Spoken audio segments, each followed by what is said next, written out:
Pues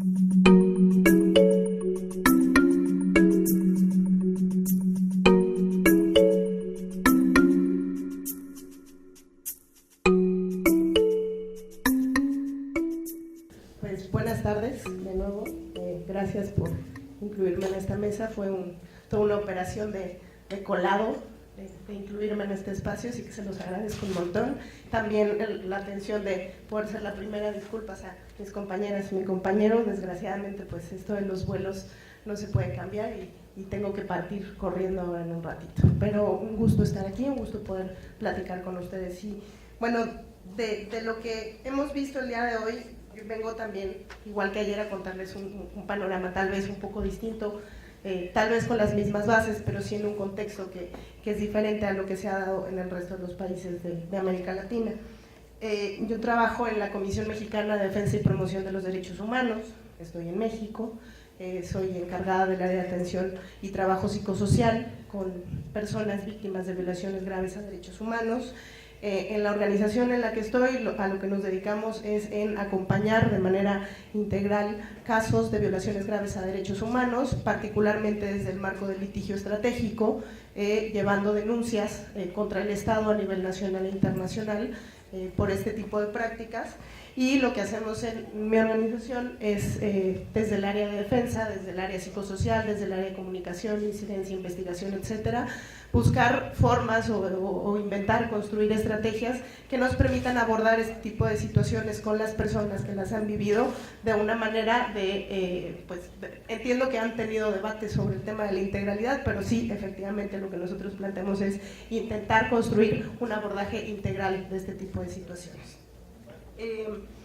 En México, como comentaba ayer también, estamos en un contexto un tanto distinto y muchísimo más complejo desde el punto de vista que nosotros no nos encontramos en un periodo post-conflicto ni podemos o no estamos ahorita en condiciones de hablar de una justicia de transición, porque nos encontramos en medio del conflicto. Estamos en una transición tal vez de partidos políticos, pero no así de estructuras, y por lo tanto las violaciones graves a derechos humanos se siguen cometiendo de manera sistemática, de manera generalizada, y no ha habido ninguna intención por parte del Estado mexicano de revertir esta situación, muchísimo menos de reparar.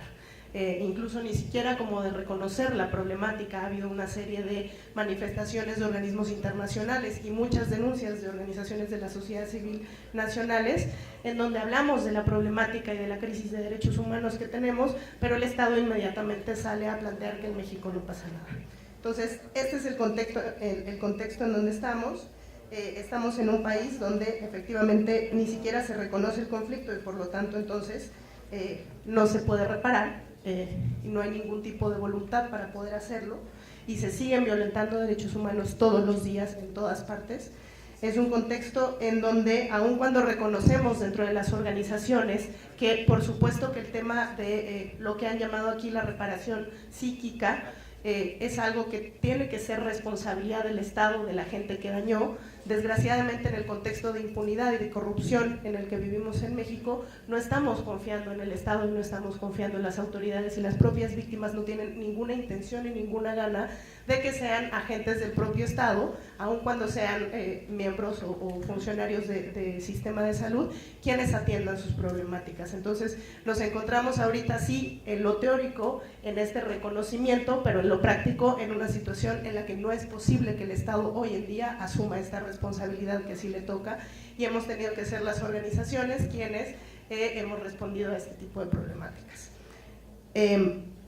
También, bueno, una de las cosas desde donde trabajamos tiene que ver con unas bases mínimas. Tampoco somos tantos ni tantas personas en México que estamos en este ámbito. Sí hay muchos compañeros y compañeras psicólogas, pero quienes estamos trabajando en esta área de los derechos humanos, y además desde la perspectiva que tenemos un pequeño grupo, que es la perspectiva psicosocial, somos relativamente pocos para el número de casos que están habiendo en el país.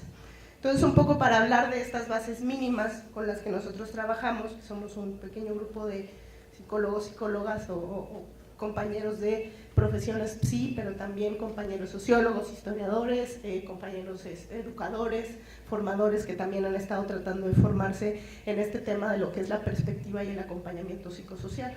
Entonces, Bueno, primero justamente fue cuestionarnos cómo dentro del marco de los derechos humanos en América Latina y en México hoy en día ha habido una primacía de lo jurídico muy fuerte, en donde a lo mejor las ciencias o disciplinas que nosotros detentamos no han sido de lo más reconocidas. En este sentido, hablando desde este discurso hegemónico jurídico y además del derecho positivo, vemos que las personas que han sido afectadas o víctimas de este tipo de prácticas se encuentran en una situación de tremenda desventaja, sobre todo en un país como México, en donde además el derecho, si ya de por sí es complicado per se, en México se ocupan de hacer un lenguaje 3 veces más complicado y leyes absolutamente inentendibles que para ninguna persona común, normal, que no haya estudiado todos los años de derecho es posible entender. Además estamos en un estado que, como les digo, sigue violentando derechos humanos y así suma y sigue la cantidad de desventajas que tienen y tenemos las personas, la ciudadanía, la sociedad frente a este trabajo de defensa de derechos humanos ha sido muy, muy grande. En este sentido, pues hemos construido un pequeño grupo con gente de distintas organizaciones, porque en el caso de mi organización solo estoy yo en esta práctica, pero hemos tratado de construir no solamente una práctica psicológica o un conjunto de técnicas para trabajar con el tema de violaciones a derechos humanos, sino construirnos toda una base a partir de una perspectiva, es decir, una forma de ver y de entender el mundo, de posicionarnos, de ver los problemas y desde ahí entonces ver de qué manera los vamos a afrontar. Y esta perspectiva pues es la perspectiva psicosocial que ya se ha hablado incluso en la mesa anterior y que tiene estas bases fuertes en todo lo planteado por Ignacio Martín Baró, pero que además se ha ido alimentando con otros autores y con otras personas a lo largo de los años. Entendemos esta perspectiva como algo que no es solamente exclusivo de los psicólogos y psicólogas, sino que todos quienes trabajan dentro de este ámbito debieran tener y que tiene que ver con que entendemos una mirada integral en donde hay una... Perdona, estoy pidiendo para hablar un poquito más despacio. Ah, ok, ¿te hablas muy rápido? Me aceleré yo también. Bueno, ¿cómo entendemos esta perspectiva psicosocial? Tiene que ver, como les decía, con una mirada integral, o que intenta ser integral, y que reconoce que existe una relación dialéctica no solamente en el individuo, en el organismo, en la parte física, psíquica, emocional, etcétera, sino que del individuo y todos los demás individuos con quienes convive en el diario vivir, pero además con también macroestructuras, es decir, con la situación económica, política, social, histórica, cultural. Entonces, en el fondo todo tiene relación con todo, todo se influye con todo, todo se alimenta con todo y se co-construye en conjunto. Entonces, desde ahí planteamos que en esta práctica psicosocial no podemos hablar de violaciones a derechos humanos desde una sola disciplina, no podemos entenderla solo desde una afectación emocional o psíquica o solamente desde la violación a un bien jurídico, sino que todas esas cosas se van cruzando y se van conectando de una u otra manera y se alimentan tanto para bien como para mal.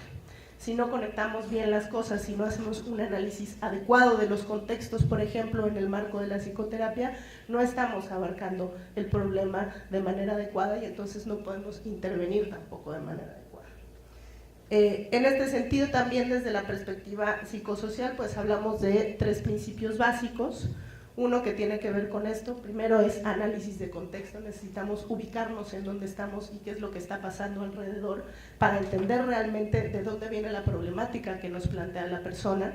Segundo, es importante entender, reconocer, visibilizar los impactos psicosociales que todo esto ha generado, porque efectivamente sí hay afectaciones y debemos rescatarlas y trabajarlas. Pero también es importante visibilizar y sobre todo fortalecer los afrontamientos, las fortalezas y las capacidades de las personas. Las personas no solamente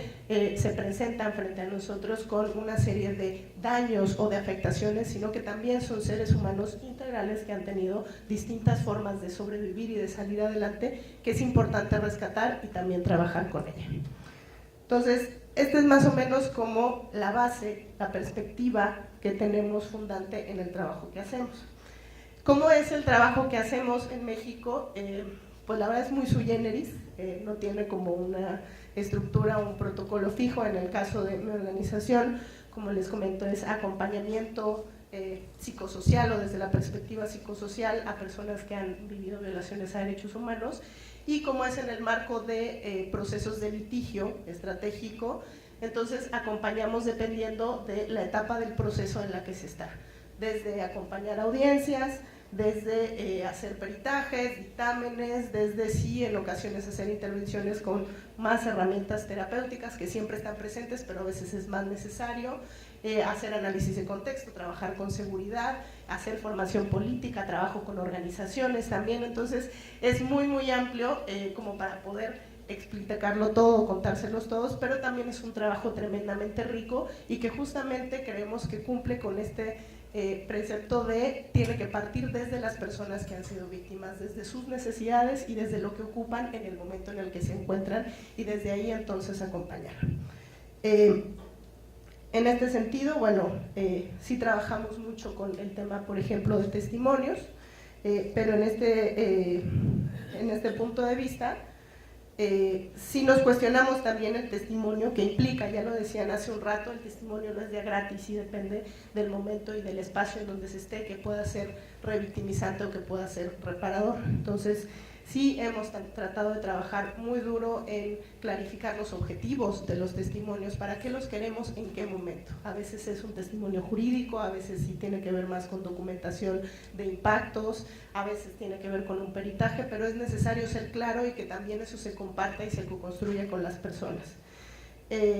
Si es un testimonio bien preparado y bien trabajado con las personas, puede tener un potencial reparador muy grande. En ese sentido creemos que testimoniar sí tiene sentido, y tiene el sentido de construir un relato que permita dar continuidad a esta historia vital que se ha quebrado. No se trata de cambiar el pasado, sino que de resignificarlo y de cambiar su sentido, de darnos un sentido activo que está sujeto a reinterpretaciones en el presente, pero también hacia el futuro. Ese es el trabajo que tratamos de aportar, pero también lo que tratamos de aportar desde esta mirada es que esto tiene que ser, insisto con la palabra, tiene que ser integral. No porque vayamos a hacernos cargo, las psicólogos, psicólogas que estamos en este tema, de todo lo que ocupa una reparación integral, sino que psicólogos, psicólogas en conjunto con otros profesionales, disciplinas, espacios, con trabajo desde emociones, desde cuerpo, etcétera, podemos hacer y aportar a este tema de la reparación, sí con una salvedad en donde también trabajamos que es importante reconocer que hay cosas que no son reparables. Hay cosas, sobre todo desde el punto de vista psicológico, en donde tenemos que también trabajar el hecho de que no vamos a volver a estar en la situación que se estaba antes, la restitución completa no es posible, pero también desde ahí es posible reconstruir con un contexto adecuado y con un apoyo integral transdisciplinar que lo facilite.